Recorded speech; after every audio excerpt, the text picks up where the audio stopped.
जवान छिए गे एक माल के बिना परेशान छिए गे हाटा काटा घूमत जवान छिए गे एक माल के बिना परेशान छिए गे कि मारे छे लाइन अब देखी बिहाल के सबके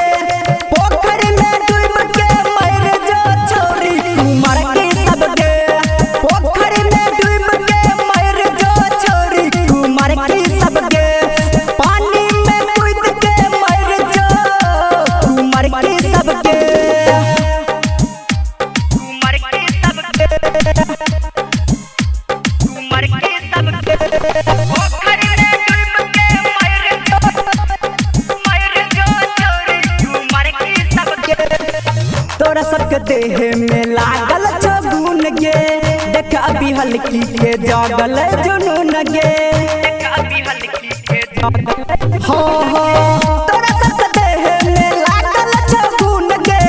देख अभी हल्की के जागल जुनून गे घूमै छिए आबो सिंगल सबर के सबके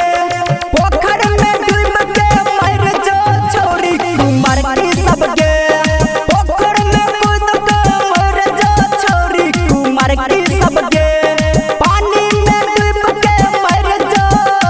कुमार के सबके कुमार के सबके कुमार के सबके पोखर में डूब के मर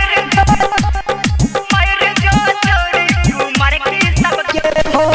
जी के की करबे अब कहो प्यारे लाल गे आज तक पटल न एको गो माल गे